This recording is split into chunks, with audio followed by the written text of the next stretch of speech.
Le crâne, c'est une véritable forteresse. Il est conçu pour protéger notre bien le plus précieux.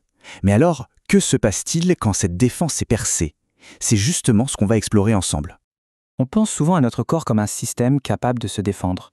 Mais on peut se poser la question, quelle est la structure la mieux protégée de toutes? La citadelle finale? Eh bien la réponse, c'est le cerveau. Enveloppé dans cette armure d'os qu'est le crâne, il a l'air à l'abri de tout. Et pourtant, même cette forteresse a ses failles. Le nom médical pour cette brèche, c'est suppuration intracrânienne. En clair, il s'agit d'une poche de puce due à une bactérie qui se retrouve piégée à l'intérieur du crâne. Et attention, ce n'est pas un simple mal de tête. Les sources médicales sont formelles. C'est une urgence critique qui demande une intervention immédiate. Alors pour bien comprendre de quoi on parle, il faut d'abord faire la différence entre les deux principaux types d'infections qui peuvent se développer là-haut. Alors, quelle est la différence? En fait, c'est une simple question d'emplacement. Un abcès cérébral, ça se forme directement dans le tissu du cerveau. En revanche, un ampième, ça se développe autour du cerveau, dans l'espace qui se trouve entre lui et ses enveloppes protectrices. Donc deux localisations bien distinctes pour une seule et même urgence vitale. Pour que ce soit encore plus clair, il y a une analogie qui fonctionne très bien, c'est celle de la pêche. Imaginez, l'abcès, c'est comme de la pourriture qui attaque la chair même du fruit. L'ampième, ce serait plutôt comme de la moisissure qui se développerait à la surface, mais sous la peau. C'est une image toute simple, mais qui permet de visualiser instantanément la différence entre une infection dans et une infection autour. La question qui vient tout de suite après, c'est logiquement, mais comment une bactérie arrive-t-elle à atteindre un endroit aussi bien gardé? Ce qui est fascinant ici, c'est de voir que la cause la plus fréquente et de très loin, c'est une infection voisine, une infection qu'on pourrait juger banale, une sinusite, une otite ou même une infection dentaire qui a mal tourné.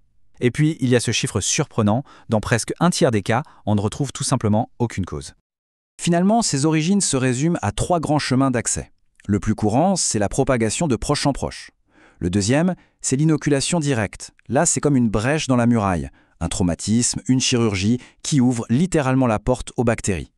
Et enfin, beaucoup plus rarement, l'ennemi peut arriver de très loin, transporté par le sang depuis une autre partie du corps. Arrivons-en au diagnostic. Et là, c'est une véritable enquête qui commence, car les premiers indices sont souvent très trompeurs. Au tout début, les symptômes sont vraiment peu spécifiques. Un peu d'apathie, de la somnolence, une petite fièvre. Franchement, rien qui ne crie immédiatement urgence neurologique. Et c'est tout le danger, car ça peut retarder la prise en charge. Les manuels de médecine décrivent bien une triade classique de symptômes. Mal de tête, fièvre et signes neurologiques. Mais les sources insistent sur un point essentiel. Cette présentation parfaite de livres d'école est en réalité loin d'être la règle. Se fier uniquement à ça serait une erreur. Alors si les symptômes sont de faux amis, comment les médecins peuvent-ils savoir? Eh bien la réponse ne se trouve pas dans l'examen clinique, elle se trouve dans l'imagerie. Le scanner cérébral, c'est vraiment l'outil clé. Au stade pré-précoce, une simple phase d'inflammation, l'image est un peu floue, diffuse. Mais si l'infection progresse et que le pus s'accumule, le scanner va révéler une image iconique. Après l'injection d'un produit de contraste, on voit la lésion s'allumer en formant un anneau brillant, c'est la signature visuelle de l'abcès.